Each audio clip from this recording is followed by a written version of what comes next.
reaction to that experience which will nourish your life, which will make your life.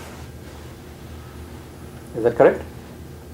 So we are still stuck with one thing, and that thing is, let me just diagrammatically represent this. This is your mind, sense organs which are connected with objects. These objects are going to be taking the information.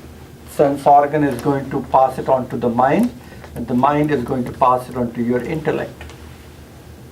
And the decisions that your intellect will make will tell your mind to make certain things, will tell your sense organs, and this kind of things you will manifest back into your life.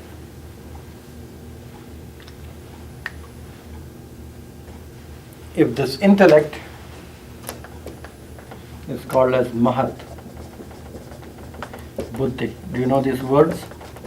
You better know these words.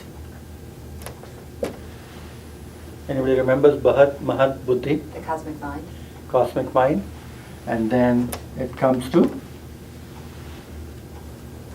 Ahankara, Prakriti, Purusha.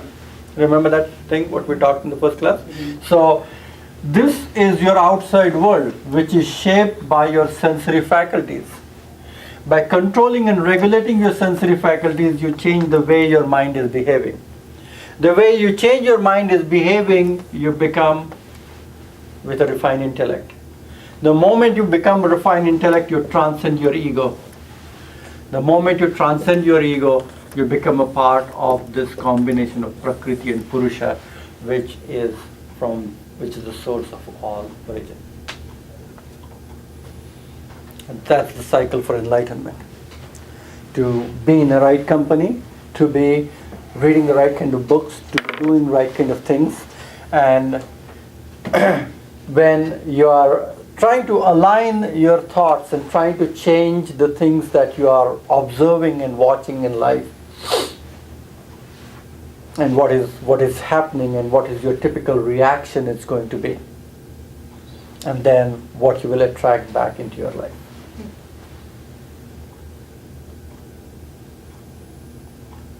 Let me put it the other way. Okay?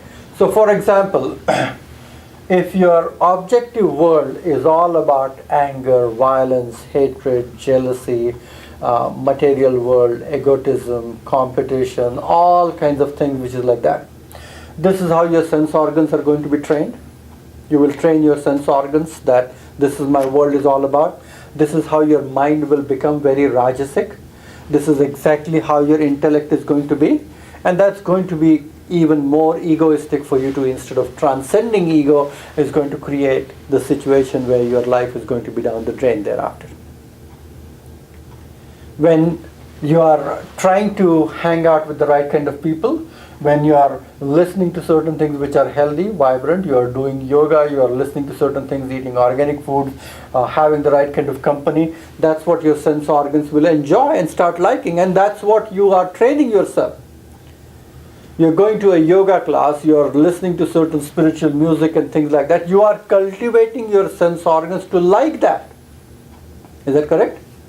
You are enjoying your organic meal, you are enjoying your yogic routine, and that's how your mind will become sattvic.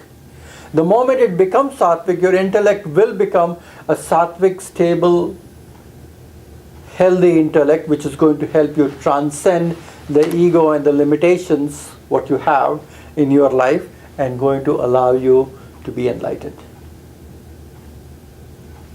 So we will say that here are we cursed up to this level. So this is the curse of Maya or illusion, which creates this illusion of our life. And the moment you shift this, penetrate the veil of Maya, you will create a life which could be very different. You could be living the same thing.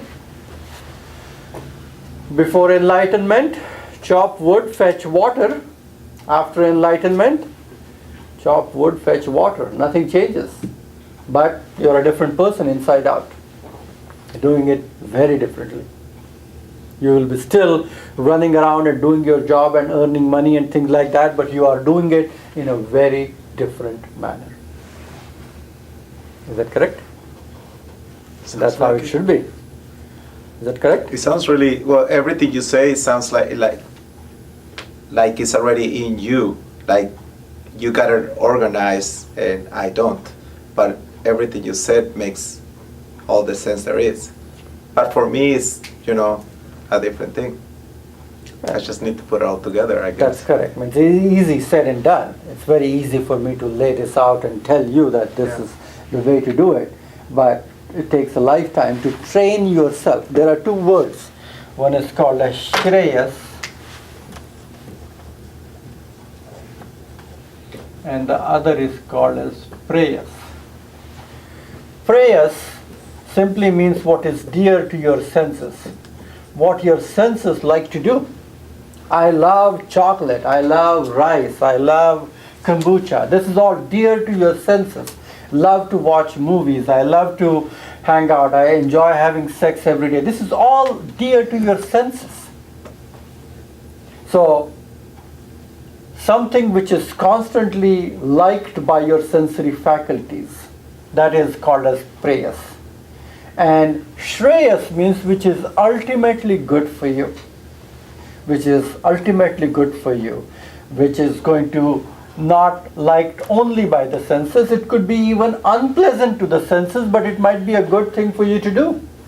And so when you start training yourself doing things which are more of a Shreyas quality, which has a much better goodness to it than allowing your senses to be nourished. Mark Twain once said that I have figured out a very simple way to be healthy. I should be eating what I don't want to eat, and I should be doing what I don't want to do. I will be healthy automatically. Many times you are trying to wake yourself up at 5 o'clock in the morning. Yeah, most of you want to just cuddle and turn over and snooze for another hour or so afterwards. But you tell your body that even though I like to sleep, I'm just going to throw the covers off and get ready and start my day and wake up at 5 o'clock in the morning. It is unpleasant to your senses, but you're training your body to do that. And for the first few days, it's going to be really problematic for your senses. That, oh God, 5 o'clock, who wants to wake up? But after you have done it for a month, you will feel awful when you wake up at 6:30 in the morning. Because you're used to waking up at 5 o'clock and you're training your body to feel that good because it's waking up at 5 o'clock and doing certain things. When you go for a yoga class, it's a pain to drive through the traffic and go and make the yoga class at the end of the day. But once you have done it for some time, you will start missing it and you will start liking things which are ultimately good for you and create a cellular memory which is good for you, which is going to constantly guide you. So at some point, you will have to change your outside world consciously so that what it is doing. So I do this with my patients all the time, and I tell them that your every evening meal is going to be a bowl of soup and steamed veggies. Okay? Do it for 1 month and then come and talk to me. And then after 1 month, I said, you go back to your own dinner, whatever you want to eat. And they said, oh, sorry, I'm done with my diet. So let me go back after a month where I'm eating nice big steak and thing for dinner and everything. And they do it and they call me back in 3 days. Oh God, all my symptoms are back. I really don't feel good. I think there's something problem. I said, oh, you wanted to eat your steak for dinner. No, go ahead and do that. They said, now when I do this, it doesn't make me feel good because now you have cultivated an experience which makes me feel good, and by doing something which I was doing earlier, which I was not even aware that how bad it is for me, this is how I feel. So by allowing your body to change the experience and your outside environment actually helps you to learn. But you should be awake. That's the key. You should be awake to feel how your body is feeling. If you're not even there, God, I don't know how my body is feeling, whether it is yucky, gassy, bloated, heavy, dull, groggy, toxic. I don't know how my body feels, then nobody can help you. My first job is to allow yourself to be connected with yourself, and the rest is autopilot. Then you make a choice. You keep on doing things which make you feel good, healthy, vibrant, vital, or you keep on doing things which makes you feel yucky and toxic. Tell me, your choice. And if that's your choice, it's nothing to do with me. It's not about my ego. It's about you now. Whether you want to be a sick and tired person or you want to be a healthy and vibrant person. It's your choice. The question. I have a little question. It's between the objects, organs, and the sense. It's, for example, it's mother. She loves her child. She hug him, kiss him, the children. And she feeling the child is unhappy. She sense the child is in a need. She care of the child. Then the mom, she go to the hospital. Maybe she's nurse or doctor. She's supposed to help others' children, and she feeling the pain. She sympathize. She feeling the stress and the pain which the children go in the hospital through it. It's some kind like the sensitization of the body or those senses that you don't feeling the certain pain where you don't want to. Like for example, you experience certain situation and you don't want your organ sense, your body sense. People are so sensitive, they can feeling people sit next to them, they feeling temperature of the body. If the clock ticking, they feeling the clock. They have some electricity wires outside, they feeling that. They mean the body is so sensitive, they transfer the sense to the mind and they imagine they can project what is that, how is that. Could be this could be desensitivate or some kind to be just end cut. Yeah, and it's again it can be changed from outside, but take it out. That's correct. It has to be changed, because if your nervous system is absolutely dumb and non-responsive to everything else, that's a problem. But if your nervous system is also very sensitive to everything else around you, because every experience is going to go in. Whether it is a hypersensitive experience, whether you are exposed to an electromagnetic radiation or you are exposed to something else going on, it's still going to go in with how your body is going to take in. There should be a buffer in you regulating how you change your world and how you minimize what things you are interacting with.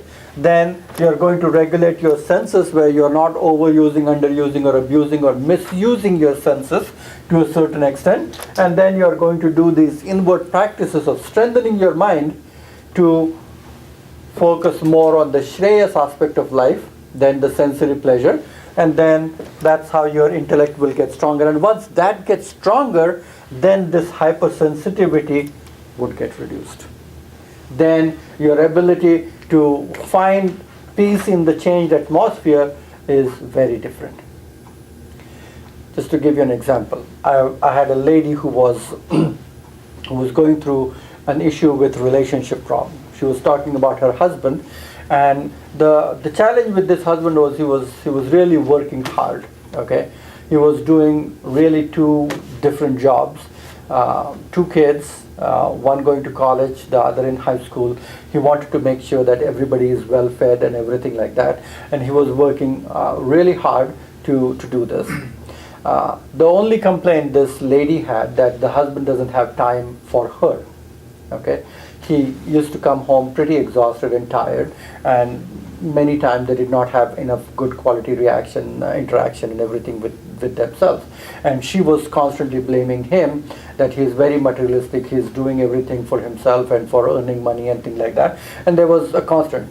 He was a very good looking person, taking very good care of himself, very spiritual, non-religious. Okay, this lady was a yoga teacher, and this lady was doing things for herself, for meditation, everything, and she was judging her husband from a complete different thing. And what was happening was, this was all creating a false, unhappy situation that I am stuck in this relationship which is really bad. My husband is not very spiritual. He's all earning money and this kind of mode. He doesn't have time for myself. She kept on saying herself, her sense organs were constantly toying with this idea. Her intellect and her mind was completely stressed out. She was shaky.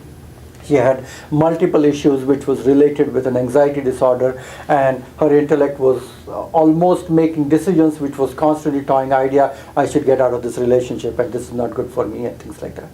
So you are stuck in here. So when we did our counseling session, when we looked at her, when we looked at her husband, actually we started to train her that look at this guy, okay? He's such a good looking guy. He has no complaint about yourself. He loves you very dearly. He's working very hard to make sure that the kids go to college and they have the right things in their life to do this. Instead of you supporting him, you are making his life more miserable. So there are ways and means that you actually support him